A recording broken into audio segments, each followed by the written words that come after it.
Boa noite a todos, sejam bem-vindos para mais uma reunião do Caminhando para Jesus, para o estudo da doutrina dos Espíritos, que é o alento para nossas almas, com seus ensinamentos, com as suas mensagens. Vamos elevar o pensamento ao Criador, agradecendo mais uma oportunidade e comungarmos com os irmãos da superior espiritualidade, que tenhamos boas energias, bons fluidos, harmonia, paz, entendimento, para a palestra do irmão Carlos, que em breve estará em andamento. Para iniciarmos, vamos pedir à irmã Iraíde para fazer a prece inicial. Por favor, Iraíde. Pois não. Boa noite a todos. Muita paz. Vamos iniciar. Deus, paz de amor e bondade. Jesus, irmão maior, amigo e protetor. Espiritualidade amiga. Nós te agradecemos a oportunidade de mais esse estudo da doutrina do Caminhando para Jesus. Nós te agradecemos a oportunidade e a presença amiga de todos. Agradecemos aos irmãos que fazem parte deste trabalho maravilhoso e te pedimos, ó Pai, muita paz, muita tranquilidade para que a nossa reunião transcorra na mais perfeita harmonia. Te pedimos, ó Pai, proteção para todos os nossos irmãos, encarnados e desencarnados, que sofrem com esta epidemia. Te pedimos, ó Pai, muita luz, muito amor e muita tranquilidade. Os desencarnados que sejam recebidos com muito amor e muita confiança. E assim, em prece, eu passo a palavra ao nosso irmão Luiz para dar continuidade à nossa reunião na noite de hoje, na tua doce e maravilhosa paz. Assim seja. Assim seja. Em nome de Jesus, vamos dar início ao nosso trabalho da noite. Esta é a 71ª reunião online do Caminhando para Jesus. E nosso irmão Carlos, que trabalha em Brasília, vai nos brindar com o tema da lei da adoração. Muita paz. Queridos irmãos, queridas irmãs, muita paz nos nossos corações. Desde a mais remota antiguidade, nos primórdios da humanidade, o ser humano, por concepção da lógica e da consciência, embora ainda primitivo, já reuniam em si a intuição, o sentimento de Deus. Não é criação direta de um homem ou de um grupo de pessoas. Encontra-se na consciência de todos os seres humanos. Sabemos que a nossa evolução transitou por diversos degraus no decurso do tempo.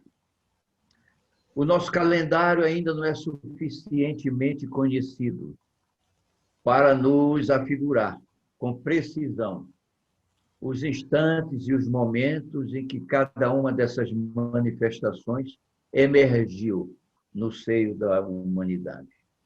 Contudo, o reconhecimento das pesquisas nos mostram, nos primórdios do homem, a conceituação de Deus, a reverência aos fenômenos da natureza. Por serem desconhecidas as suas origens, ainda para aquelas criaturas. E então, cada um daqueles fenômenos, em que em algumas situações traziam flagelos aos homens, recebiam das criaturas um sentimento de divindade, de algo além dos homens, fazendo com que os alicerces necessários à concepção religiosa pudessem ser assentados. Nós sabemos, ainda hoje, pelos estudos antropológicos, que a reverência das criaturas à chuva, às tempestades, aos relâmpagos, aos trovões, às enchentes, em todos esses fenômenos da natureza, impactavam o espírito humano e projetavam sobre ele a ideia de uma força maior, de uma força superior, condutora, orientadora e dirigente daqueles fenômenos. A inteligência não estava equivocada, apenas não se encontrava ainda apetrechada nem instruída para que melhor compreendesse a real natureza das autorias daqueles fenômenos e as suas consequências no seio dos homens. E surgiram os grupamentos interessados em manifestar essa intuição através de meios condizentes com a sua natureza naquela época. E surgiram, inclusive, aberrações tremendas dessas conceituações, inclusive com sacrifícios humanos, perniciosos, degradantes, sofridos, mas que na concepção do homem rude de outrora, era a maneira como ele entendia adorar aquelas forças superiores a si. Era necessário que a convergência dos fenômenos da inteligência, nas descobertas e no encaminhamento de propósitos cada vez mais alavancados, fossem trazendo para aquelas impressões, aquelas manifestações, outras concepções de fazer, de entender. Nessa evolução, o homem caminhava naturalmente para outros patamares da compreensão de Deus. E, embora ainda não existisse esta compreensão, eram diversos os deuses que eram adorados, incensados, e promoviam atração naqueles corações ainda rodeados de primitividade. As manifestações se sucediam através de civilizações que se formavam nas estruturas da sociedade, fazendo com que essas manifestações tomassem rumos e direções apropriados a cada um daqueles grupamentos que, emergindo, disseminavam supremacia. Eram essênios, eram persas,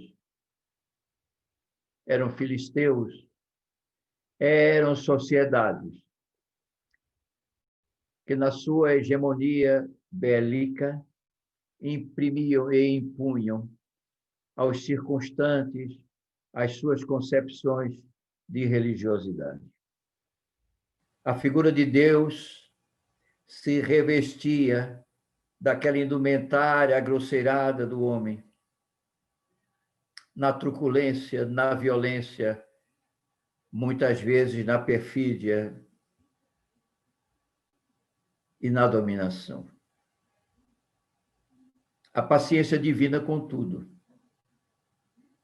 aguardava os momentos propícios para que novas revelações, instruções, ensinamentos fossem trazidos ao homem, permitindo à criatura subir degrau a degrau na escada evolutiva os conceitos de religião e de Deus. De forma mais resumida, poderíamos compreender que entre os etruscos, os essênios, surgiram essas manifestações mais aprimoradas da ideia de Deus. Mas ainda assim era um Deus coadjuvado. Era um Deus que se desdobrava em diversos semideuses, nas manifestações em que a natureza das necessidades humanas se manifestava. Interessante salientar que esses propósitos, embora revestidos às vezes de crueldade, ensejando sacrifícios desnecessários de seres humanos e de animais, ainda se revestiam de uma necessidade, vamos dizer, histórica, da evolução do pensamento religioso da criatura. Mas permanecia na intimidade do ser a noção de adoração, de reconhecimento de um ser ou divindade acima das criaturas, que tudo norteava e dirigia. Dizem os espíritos que era inserida na própria natureza da criatura, por sua origem divina, esta concepção. E recordamos-nos da definição magistral da Falange da Verdade, quando indagada por Kardec a respeito da criação dos espíritos, reportou-nos que Deus criou-nos simples, ignorantes, dotados de vontade, razão e livre-arbítrio. E com esses instrumentos e aptidões, ensejou a cada indivíduo a construção do seu próprio caminho. Essa diversidade de aptidões, essa diversidade de manifestações do conhecimento e da compreensão das coisas, é fruto das construções de cada indivíduo no decurso do tempo evolutivo. E o conceito de Deus, reverberando na consciência do indivíduo, permitia-lhe manifestar esta concepção, este entendimento, na conformidade das suas ideias, na dimensão do seu aprendizado. Era indispensável, por isto mesmo, que existissem manifestações externas de inteligências mais evoluídas, que nos permitissem, na interlocução dos seus conhecimentos, das suas propriedades, ajudar-nos a caminhar para mais alto, para adiante. E nisso a história nos remonta às sucessivas incursões de espíritos benevolentes, mensageiros do Cristo, interpondo-se entre as criaturas, facultando-lhes vicejar a sua luz, para que, despertando e aprimorando a capacidade dos indivíduos em raciocinar, permitisse a eles a elucubração e o descortino de novas concepções, novas ideias em torno dessa força criadora que chamamos Deus. Quando analisamos no percurso dos anos permitidos, cerca de 10.000 anos aproximadamente, buscarmos nas demonstrações da inteligência humana as instruções, os conhecimentos de outrora, podemos analisar com mais propriedade este caminho evolutivo que palmilhamos e que hoje descortinamos dentro da nossa concepção, com outras manifestações de entendimento, a ideia de Deus, a noção de Deus.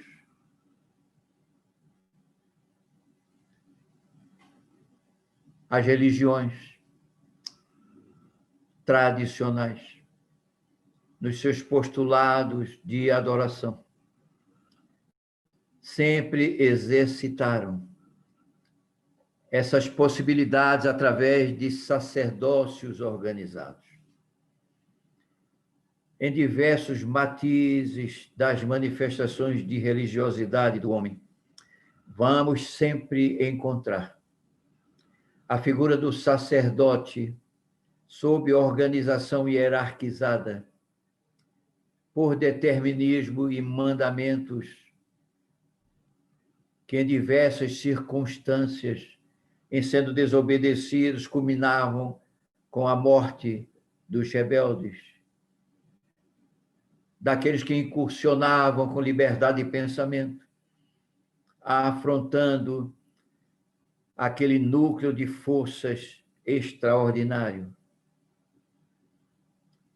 Era necessário, e assim entendia Jesus, o mentor da vida na Terra, que se permeassem a tempos e tempos os agentes da sua vontade misericordiosa, para trazerem entre nós outras concepções, outras ideias, num processo evolutivo, gradativo, porque teria que ser definitivo.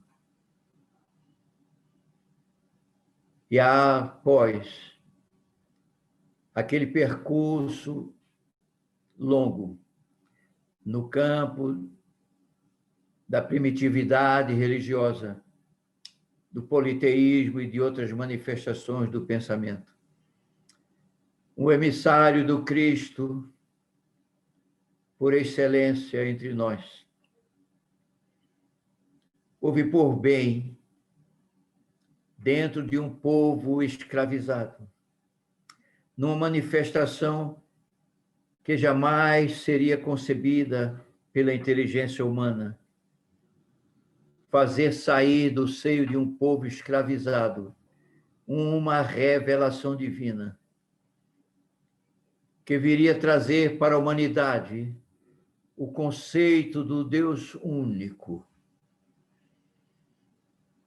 E aí encontramos na figura de Moisés, que era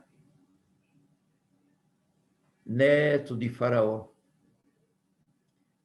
na concepção maternal da filha daquele mandatário, fazer emergir dentro da sua força mediúnica extraordinária as instruções primeiras em torno da manifestação do Deus único entre os homens. E eis que Moisés, nos seus arrobos de mandatário, promoveu de forma inusitada a libertação do povo hebreu do jugo de Faraó. E naquela peregrinação pelo deserto de cerca de 40 anos, Moisés, através das suas concepções de divindade, de Deus, construiu de forma monolítica uma sociedade entre os judeus, promotora, divulgadora e mantenedora da ideia de um Deus único entre os homens. Essa epopeia de Moisés, tão bem reverenciada pela história, repercute até hoje entre nós, nos seus desdobramentos ocorridos a posteriori, para que, harmonizando a evolução do pensamento com a evolução da criatura, tudo pudesse se harmonizar nos ditames de Deus entre as criaturas. E nós podemos, sem dificuldade, aquilatar, avaliar, buscar entender o gigantismo daquela obra de Moisés na sua missão cristã, no decurso dos tempos necessários, para que o desenvolvimento dessa concepção no novo modelo de adoração pudesse suscitar em derredor de si para toda a humanidade a fixação deste conceito de Deus único. Eu sou o Senhor vosso Deus. Era essa a mensagem inicial que Moisés nos trazia. E no desdobramento dessa mensagem, todas as concepções ético-morais indispensáveis ao conserto evolutivo da humanidade se apresentavam nos seus rudimentos originais. Não roubarás, não matarás, não cobiçarás. Era a maneira imperativa, inclusive do verbo, para colocar a criatura dentro dos conceitos de moral e ética indispensáveis à evolução humana. Honra teu pai, honra tua mãe. Essas manifestações, advindas do plano superior da vida, incutiam na criatura, no ser humano, uma outra maneira de arquitetar o sentimento, de praticar o sentimento, de viver o sentimento. A partir das origens genéticas da vida corpórea, pai e mãe,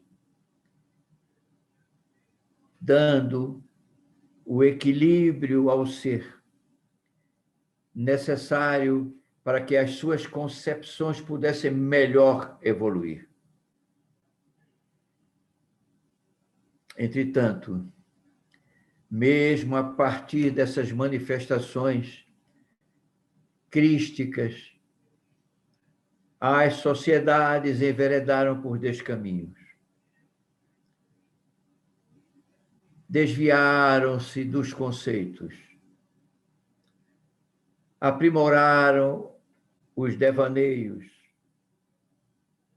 E, com isso, trouxeram para si vicissitudes, desarmonias, desequilíbrios e fraquezas. Mas a força da administração da vida, tudo promovendo a seu tempo e a hora, fez com que aquele caminhar fosse trabalhado de forma obstrutiva, no sentido de se rever. E, para tanto, era indispensável que existisse um choque, um impacto naquela sociedade orgulhosa, ambiciosa, vicejando de vícios, que, sob o domínio romano, ainda não conseguia trazer para os seus sentimentos uma acomodação, um arranjo de mansuetude. Permaneciam ainda pejados de orgulho e vaidade, mesmo sob o guante tirânico de Roma. E, contrariando as concepções naturais do homem, na sua insuficiência de conhecimento e capacidade, o próprio Cristo enveredou entre nós, não em Roma, que era hegemônica na ocasião, mas entre um povo oprimido, que trazia, contudo, em si as raízes das manifestações de adoração a Deus. Muito interessante, porque na concepção hegemônica do homem, certamente o Cristo deveria surgir em Roma, nos cabedais romanos. Não. Ele surgiu numa sociedade tiranizada, escravizada, oprimida, e foi lá que lançou o seu evangelho de redenção, a sua maneira de nos ensinar a adoração a Deus, legando-nos, Pai Nosso, que estás nos céus, santificado seja o teu nome. Simples, direto, objetivo, didático. Só que as manifestações do Cristo traziam no seu bojo, desde a sua intimidade, portentosas vibrações de amor, insuspeitadas vibrações de amor, reverberando por todos os quadrantes da terra. Pai nosso, que estás nos céus, santificado seja o vosso nome. Ainda hoje, encontra-se em nossa intimidade, reverberando estas palavras do Cristo, oferecendo-nos o ensejo de um encaminhamento de adoração a Deus, como ser sublimado, superior a nós, fazendo com que, num processo educativo extraordinário, a criatura humana pudesse ter concepção de Deus mais afinizada com a sua natureza que evoluía, com os ditames de sua trajetória que enveredavam por caminhos inusitados e insuspeitados. A sedimentação da mensagem de Jesus, oferecendo-nos uma visão diferenciada de Deus. Já não mais o Senhor hegemônico, o Senhor dos exércitos, como apregoavam os judeus, mas num sentimento de filiação. Pai nosso que estás nos céus, santificado seja o vosso nome.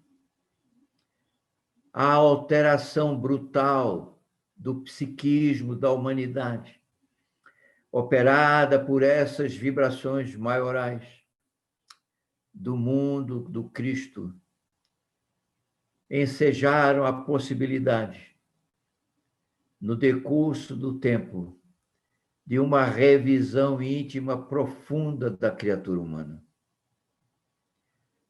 Ainda de uma forma subliminar, mas atuante, ostensiva, progressiva, de forma a poder se compatibilizar com o processo de evolução da inteligência, dos mecanismos do conhecimento, da ciência que surgia, da filosofia que se aprimorava, da manifestação religiosa que se modificava.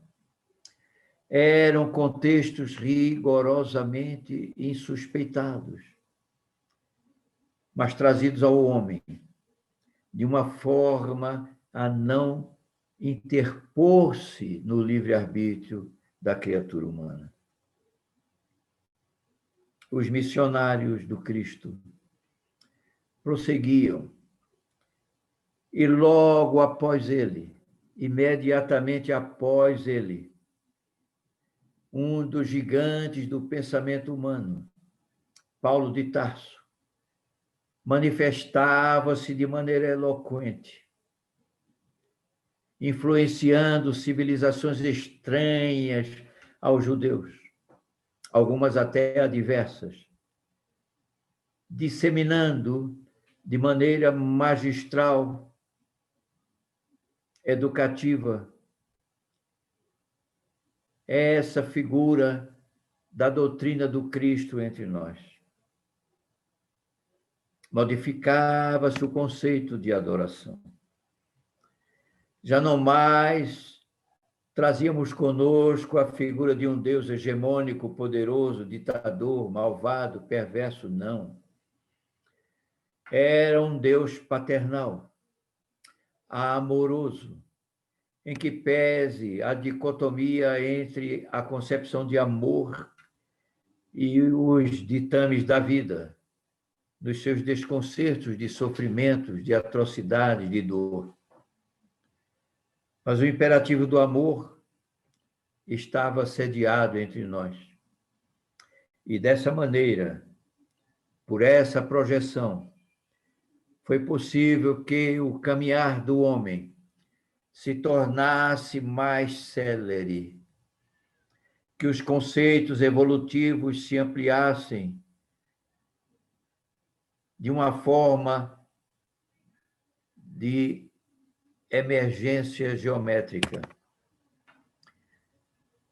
Era o Cristo presidindo, orientando, trazendo os seus ensinamentos, modificando-nos os conceitos de adoração. E nessa vilegiatura, nesta caminhada, neste processo de evoluir, todos nós, ainda desconhecedores dos mecanismos da reencarnação, processávamos conosco, nas etapas evolutivas vivenciadas, estes conceitos que se aprimoravam, estas noções que se ampliavam, estas consciências que se iluminavam. E a manifestação generosa do Cristo entre nós, não nos permitindo desbaratar, desorganizar, fugir do contexto. Trazia-nos, depois de Paulo, outras manifestações eloquentes. Referimos-nos agora a Francisco, o pobrezinho de Assis, que, recordando a figura de Jesus, entregando-se aos seus irmãos do caminho, trazia-nos exemplo de conduta ímpar, inimaginável, com uma força espiritual estonteante, marcando com a sua presença entre nós a necessidade de estarmos unidos, harmonizados, fraternizados. E aquele pobrezinho de Assis selou no calendário da humanidade a sua marca da caridade. Era Jesus, na figura de Assis, apresentando-se entre nós, oferecendo-nos ensejo de outras manifestações didáticas, sem que pudesse em nós suscitar qualquer dúvida, qualquer discrepância, tamanha afinidade e a convergência daqueles ensinos, daquelas manifestações, daquelas ideias. É primorosa a maneira como Jesus cuida de nós. E nas cogitações de que estamos espíritos suscetíveis a várias e várias experiências nos diversos caminhos evolutivos, esse ensino magistral perdura incólume, intocável, incontestável no decurso do tempo e do espaço. É interessante salientar que esta maneira didática de nos oferecer o caminho de adoração a Deus nos estremece sem nos tocar, nos sensibiliza sem nos ofuscar. ensejando-nos oportunidades do exercício pleno do livre-arbítrio, sem contrariar nossas determinações, a fim de que o nosso processo evolutivo esteja incólume, perfeito, adequado. A partir daí, nesses desdobramentos, dando salto no tempo, nós vamos encontrar uma manifestação que visava dar correção aos rumos desencontrados do cristianismo em sua igreja. E chega-nos Martinho Lutero. Martinho Lutero, trazendo consigo ainda os mananciais de Paulo, apontando caminhos, propondo caminhos, sugerindo caminhos de desvio das condutas equivocadas. E apesar de semear a árvore frondosa do Evangelho novamente, trazendo a rememoração dos ensinos de Jesus, permanecia ainda adusta, agrosseirada, reverberando de dominação, a primazia da igreja, que não se construiu sob os auspícios do Cristo, mas sob os auspícios do mandatário de ocasião. Entretanto, ali alicerçavam-se outros descortinos da vida, outras manifestações da vida. Quando o homem, suficientemente instruído, alçou-se em aventuras mar afora, desbravando oceanos, buscando novas terras, circunnavegando a terra e demonstrando a sua esfericidade, desmentindo os pronunciamentos da terra plana e chata, demonstrando-nos estar num orbe absolutamente esférico, parte integrante de uma manifestação da vida em torno do eixo do Sol, mas permitindo-nos o advento de outras manifestações futuras desse processo evolutivo, em que o aprimoramento da criatura humana ia ensejar o aprimoramento da concepção de Deus, da compreensão de Deus, do entendimento de Deus. É interessante salientar que esse processo, aparentemente longo, é rigorosamente consentâneo e adequado à nossa própria evolução, à natureza da nossa evolução. Nada de inopino, nada de surpresas, tudo numa construção sólida, definitiva, na consecução de uma humanidade renovada. De uma humanidade que necessitava desses encômios, dessas manifestações, para que, no decurso do seu processo evolutivo, pudesse, finalmente, alcançar e receber outras instruções e outros ensinamentos em torno de si mesma e em torno de Deus. Era necessário que a evolução da ciência instrumentasse o homem para que o advento do inusitado, do invisível, do imponderável não surgisse sem que a consciência humana estivesse adequadamente apetrechada e instrumentada para esse entendimento.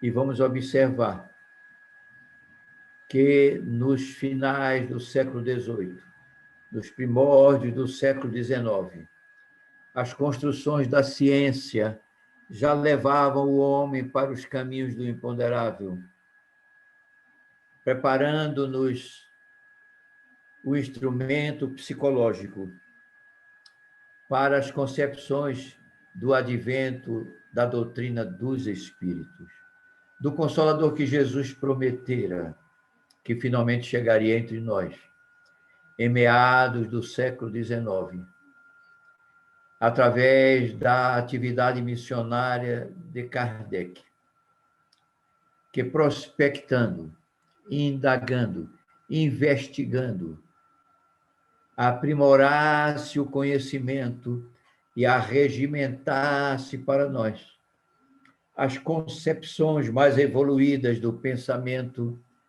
e, particularmente, da adoração a Deus.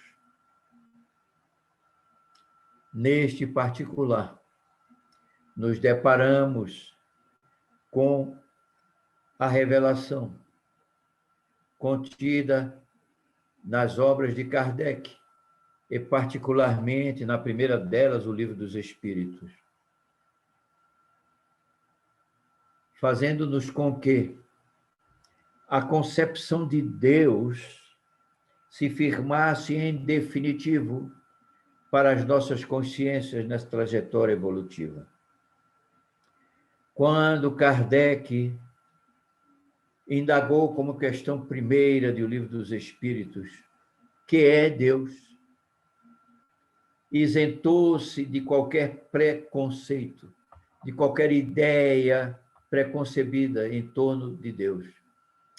Não personalizou Deus, quem é Deus, como se fosse um indivíduo, nem perguntou o que é Deus, limitando o Pai. Simplesmente, que é Deus? A resposta trazida pela falange reveladora. Deus é a inteligência suprema do universo, causa primária ou primeira de todas as coisas. Ali firmava-se para nós uma outra concepção revolucionária de Deus. Já não um ser análogo a nós, semelhante a nós, parecido conosco, não. Inteligência. Deus é a inteligência suprema do universo.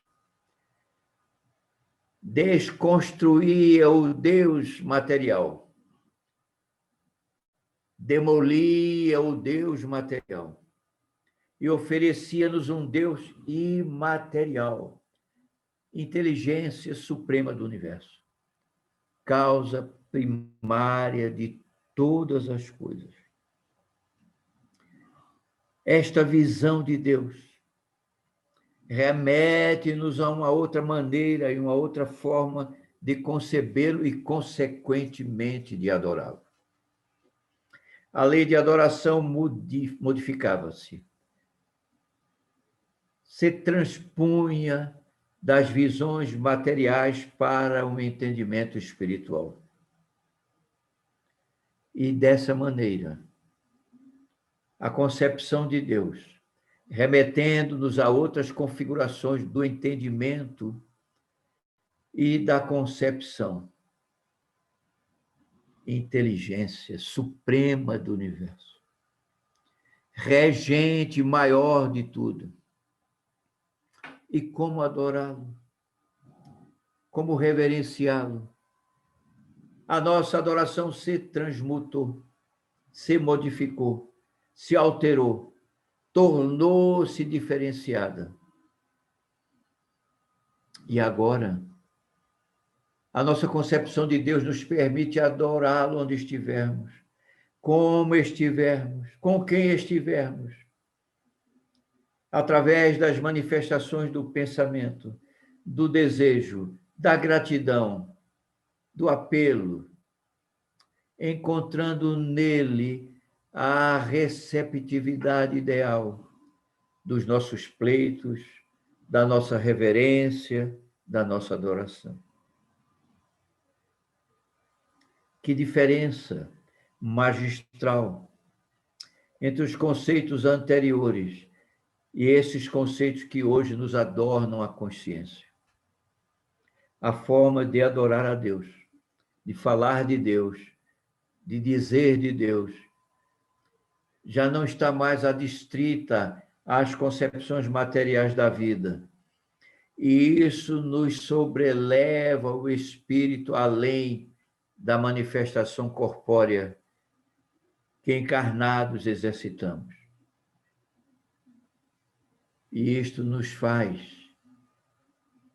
tornar-nos seres mais espiritualizados, menos materialistas, menos vinculados às noções das 3 dimensões da matéria, exortando-nos a uma caminhada de libertação, em busca do sentido do Espírito em nós.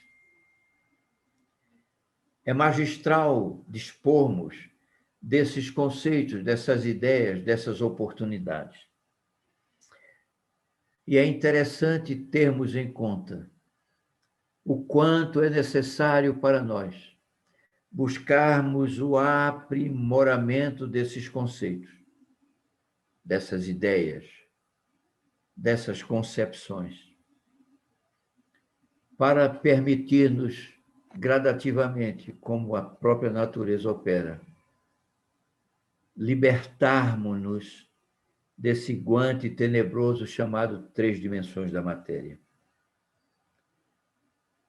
que, entretanto, torna-se indispensável para a nossa evolução. É aparentemente contraditório, mas o espírito, no nosso caso, na nossa dimensão evolutiva, necessita do cárcere das células corpóreas para reeducar-se, para aprimorar-se, para conter-se, para progredir. E é nesta aparente contradição que a noção de Deus, Pai Nosso que estás nos céus, cresce em nós, agiganta-se em nós, faz-nos cidadãos agigantados da vida, por dispormos destas ferramentas do conhecimento, que, alicerçando a fé raciocinada, nos conduz inequivocamente a outras dimensões da vida, que sabemos existir, que antevemos, que recebemos como instruções dos espíritos as notícias do comportamento das organizações da vida, além da matéria. Tudo isto são tesouros inacessíveis, que perdurarão conosco onde formos. E nisto é forçoso reconhecer o magistral amor de Deus por nós, resultando disso uma concepção de adoração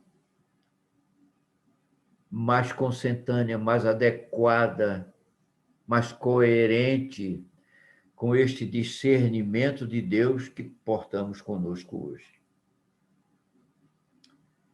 Nesse sentido, é que buscamos trazer, meus irmãos, minhas irmãs, esses comentários breves em torno da dimensão da adoração de Deus, permitindo-nos Ele evoluir e avançar na progressão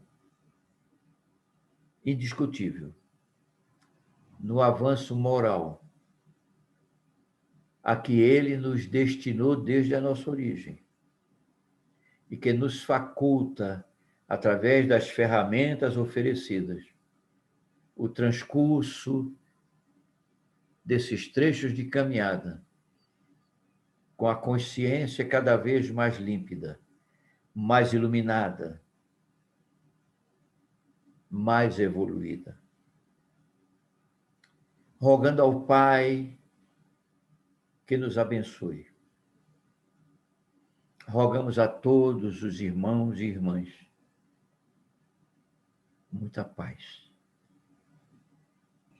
Bom, meus irmãos, depois dessa explanação esclarecedora que nos envolveu, um pensamento elevado ao alto, comungando um sentimento, como nós vimos, é um tema palpitante, já que a adoração é algo inato ao ser humano, mas, como vimos, os conceitos, as épocas foram modificando a forma do entendimento do que seja Deus e de como adorar a Deus.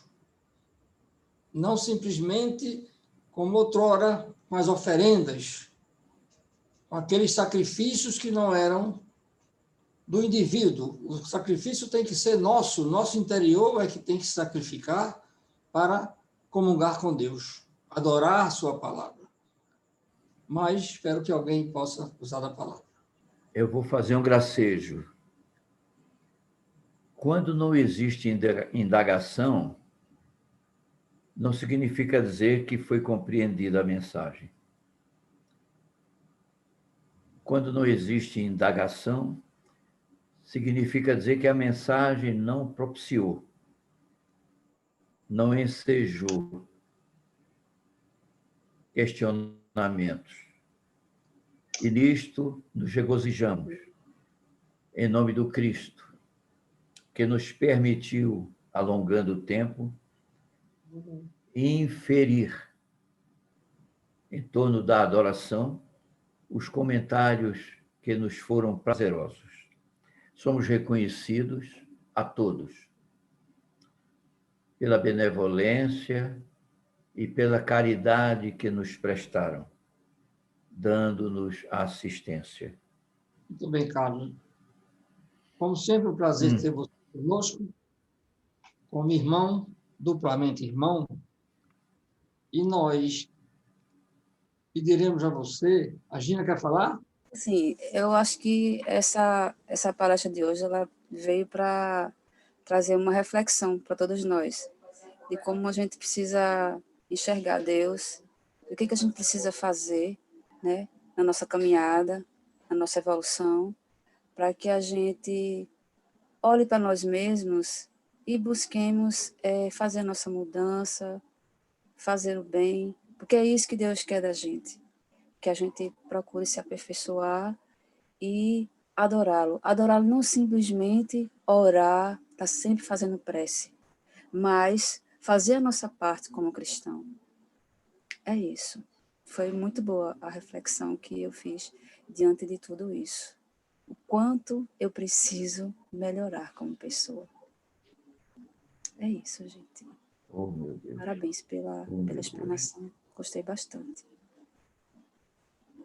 E eu diria, minha irmãzinha, eu diria, do fundo do meu coração, que a mensagem de Deus para nós visa fazer com que cada vez mais nos esqueçamos de nós mesmos e nos projetemos no semelhante.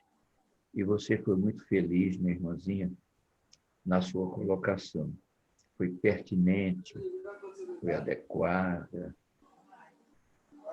Eu gostei demais, tá? Obrigado.